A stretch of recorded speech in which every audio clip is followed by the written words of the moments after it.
Apalagi? Mohon dijelaskan tentang hukum memakai celana di bawah mata kaki dan memakai celana di antara lutut dan mata kaki. Karena saya melihat jamaah-jamaah yang lain berbeda dalam penerapannya dan mohon ditunjukkan dalilnya tentang hal tersebut, Ustaz. Ini orang baru ini. Dah kasep. Di MT itu pernah dibrosurkan itu. Jadi wis ora perlu dirembuk. Ya, itu ada dua pemahaman. Yang satu, ya, orang yang memakai celana di atas mata kaki itu yang menurut sunnah. Yang memakai celana di bawah mata kaki itu nanti finnar. Ya. Yang lain ya berdasarkan hadis Nabi itu tadi ada sebabnya mengapa dikatakan finnar itu. Karena kenyataannya itu baru celana aja sudah ada dua pendapat. Yang satu berpendapat kain, pokoknya kain itu celana itu ya kain. Nah, apa ada celana bukan dari kain? Ada enggak? Nah, padahal bunyi hadis itu izar. Yang satu tidak mau memahami kalau izar itu diartikan celana. Izar itu artinya kain seperti, kalau mau dikiaskan seperti sarung. Kalau bapak-bapak ibadah haji diberi 2 lembar kain. Seperti handuk itu ya. Yang dipakai di bawah itu namanya izar. Yang dipakai di atas atau disampai serempangkan di pundaknya itu namanya rida.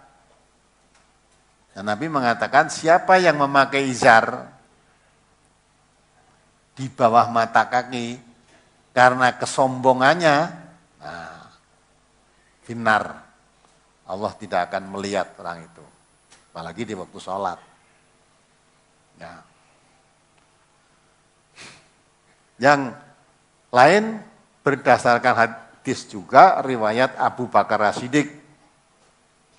Abu Bakar As-Siddiq datang kepada Nabi, ya Rasulullah, izar saya, kain saya selalu bawah mata kaki, kecuali kalau saya sangat hati-hati.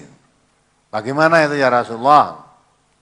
Nabi jawabnya, kamu tidak apa-apa, karena tidak termasuk karena kesombongan.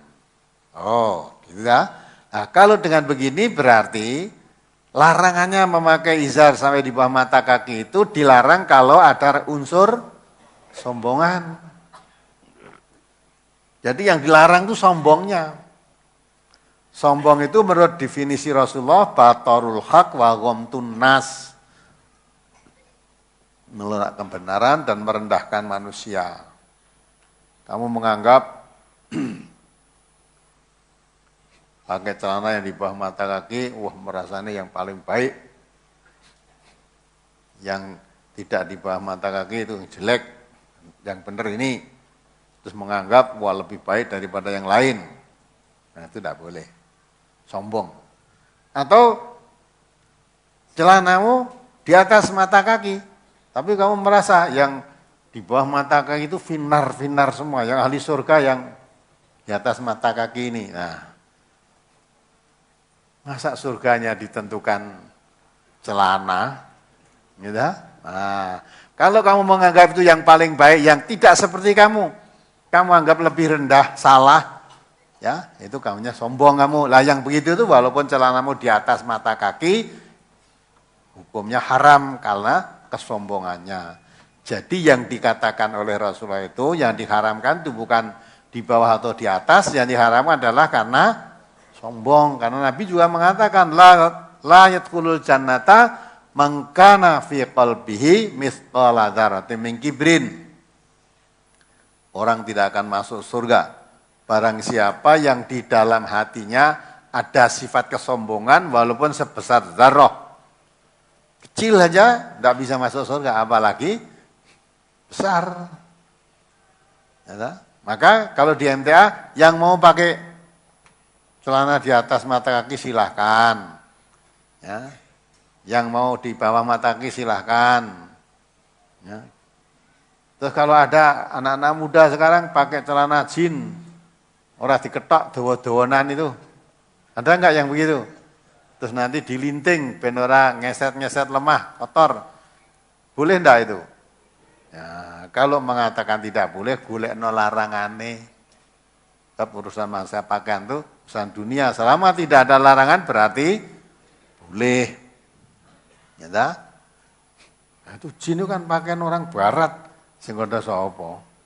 Ya, orang Jawa ya akeh yang nggo jin kok. Ya, orang barat. Apa orang Islam itu harus pakai jubah semua? Pakai jubah boleh enggak? Boleh. Nah, innallaha la yanzuru ila ajsamikum wala ila suwarikum. Walakinnallah yanzuru ila qulubikum wa amalikum. Allah itu tidak melihat bentuk tubuhmu. Ya tak? Dan pakaian-pakaianmu yang dilihat oleh itu hatimu dan amalmu. Ya. Maka sudah berulang kali saya terangkan, untuk mengetahui orang takwa itu nggak bisa dilihat pakaiannya, nggak bisa. Ya, sampai Nabi mengatakan takwa huna, takwa ini yang jero kan loh, nggak bisa dilihat. Jangan dikira orang pakai pakaian jubah, pakaian itu orang takwa, kapusan kamu nanti. Ya, takwa itu di dalam hati sini. Nabi tidak mengerti. Kalau Nabi mengerti ini orang bertakwa, ya, Nabi tahu, oh tidak kesusupan orang munafik. Nah itu kan, maka takwa itu yang tahu. Maka Allah mengatakan, fala tuzakku anfusakum huwa a'lamu bimani taqwa. Coba dibaca ayatnya itu. Ya, ini sering saya bacakan, tapi belum saya bacakan. Jangan-jangan nanti dikira itu ayat. Fala tuzakku anfusakum huwa a'lamu bimani taqwa. Surat An-Najm nomor surat 53 ayat 32. Alladzina yajtanibuna kabairal ismi wal fawahisha illal lamam inna rabbaka wasi'ul maghfirah huwa a'lamu bikum iz ansha'akum minal ardi wa iz antum ajinnatun fi butuni ummahatikum fala tuzakku anfusakum huwa a'lamu bimanittaqa. Ya. Yaitu orang yang menjauhi dosa-dosa besar dan perbuatan keji yang selain dari kesalahan-kesalahan kecil. Sesungguhnya Tuhanmu maha luas ampunannya dan Dia lebih mengetahui tentang keadaanmu ketika Dia menjadikan kamu dari tanah dan ketika kamu masih janin dalam perut ibumu. Ya itulah, semua manusia itu kan sama. Jadikan dari tanah atau dari mimbaini sulbi wataroib, sebelum lahir bukan dari tanah terus wujud wong, disimpan dulu di janin ibumu. Masih janin di perut ibumu. Jadi perut ibu disimpan di sana 9 tahun, 9 bulan. Bukan 9 tahun ya, 9 bulan. Ya, kejadiannya sama. Anak calon presiden dengan calon wakil presiden, kalau anak rakyat biasa, solusinya ya sama. Terus? Maka janganlah kamu mengatakan dirimu suci. Nah, jangan mengatakan dirimu suci. Yang lain itu kotor, yang paling benar saya. Nah, terus? Dialah yang paling mengetahui tentang orang yang bertakwa. Yang mengetahui orang yang bertakwa itu hanya Allah. Nabi pun tidak tahu. Maka jangan menilai ketakwaan orang lain. Kalau tidak seperti saya, wah ditolak itu, enggak diterima itu. Yang diterima oleh Allah itu yang seperti saya ini. Nah itu sombong kalau begitu. Pakaiannya seperti saya, ibadahnya seperti saya, celananya seperti saya. Lah itu yang diterima. Selain itu finnar. Nah, kalau begitu sombong. Yang mengetahui takwa itu Allah. Ya, jangan melihat pakaian.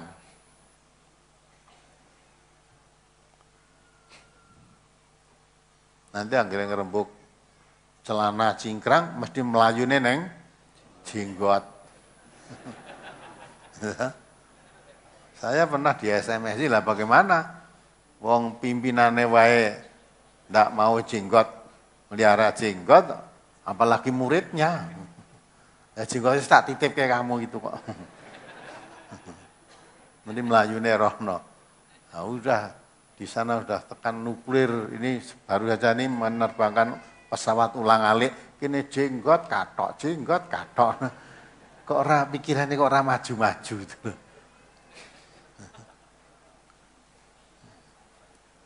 Padahal untuk siapa toh? Kamu berpakaian, kamu pakai jenggot untuk siapa coba? Kalau memang tujuannya untuk Allah, inna sholati wa nusuki wa mahyaya wa mamati lillah. Kalau memang yang celananya tidak cingkrang itu salah, biar urusan dengan Allah nanti. Kalau yang jenggotnya dicukur nanti salah, biar urusan pada Allah. Ya gitu. Yang kamu suka jenggot bukan celana cingkrang, ya nanti urusan dengan Allah. Ya. Nah, karena sombong lah itu tidak boleh masuk surga. Ya itu ya, jadi nanti lebih jelasnya ini sudah pernah kami brosurkan lengkap dengan dalil-dalilnya. Ya, jadi larangannya itu bukan karena celana cingkrang atau tidak cingkrang, tapi larangannya kesombongan. Kalau sekiranya masalah di bawah atau di atas mata kaki, tentu Abu Bakar tadi dinasihati Nabi tidak begitu. Beliau lapor pada Nabi, ya Rasulullah, kain saya selalu di bawah mata kaki. Lotrok kan? Bagaimana ini ya Rasulullah? Nabi, kalau Abu Bakar tadi melanjutkan, kecuali kalau saya sangat hati-hati. Misalnya saya pakai tak setutik kenceng gitu lah, mungkin tidak melotrok. Dan Nabi mau, kamu tidak termasuk yang dilarang karena kamu bukan karena kesombongan. Nah dari situ berarti yang dilarang itu sombongnya, bukan masalah kain di atas mata kaki. Karena pada zaman dahulu raja-raja itu, raja-raja kafir dulu itu kalau memakai jubah panjang-panjang sampai nyeret tanah begitu. Ada suatu riwayat, nah ketika sedang tawaf, itu raja itu baru masuk Islam, tawaf kebetulan terinjak jubahnya karena nyeret tanah, terinjak oleh jamaah yang lain, marah itu. Pukul yang menginjak tadi dipukul, makanya bawa ke pengadilan. Lah kita di pengadilan karena terdakwa, yang orang terperkara duduk sama, ini hakimnya, lah ini yang terperkara yang memukul dan yang dipukul duduk di depan. Dia kaget, wah saya raja, masa didudukkan dengan rakyat jelata? Nah, ini sombongnya, pakaiannya udah kelihatan. Ya, tidak peduli Islam menyamakan kamu, al-Islam sawwakuma. Islam menyamakan kamu, kalau kamu dah Islam nggak ada ini raja harus ini, karena sama-sama terdakwa ya jadi satu yang kena urusan kamu. Ya, akhirnya minta sidang ditunda besok pagi. Ya sudah diberikan toh, kalau memang yang kena perkara belum siap disidang kan ditunda. Ternyata dalam riwayat itu setelah ditunda, raja yang tadinya memukul karena terinjak kainnya tadi, sudah tidak datang lagi. Kampanye menjadi orang kafir lagi, murtad lagi. Nah gitulah. Itu masalahnya. Jadi kesombongan. Apalagi? Apakah boleh membuat simbol-simbol keagamaan, lalu hukumnya halal apa haram? Apakah saya terkena ayat bantu-membantu dalam berbuat dosa? Kalau kamu orang Islam, yang membuat simbol Islam, tidak apa-apa. Kalau kamu Islam, terus membuatkan salib, dikalungkan ke leher putri-putri itu, ya, ben kita salib, sing gawekne kamu, nah itu tidak boleh itu. Kalau pesen, tolong bikinkan salib yang besar, yang ketok di dada saya, maaf mbak, pesen aja tempat lain, sini tidak melayani salib lah, harusnya gitu. Ya, saya bikinkan bintang aja ya, gitu. Kita kan umum. Saya bikinkan gambar kepala banteng saja ya, itu malah boleh. Ya, kepala banteng boleh. Kepala banteng. Nanti tinggal kepala banteng yang moncongnya merah apa putih boleh. Ya, karek ngarani kamu gitu, boleh membuat itu.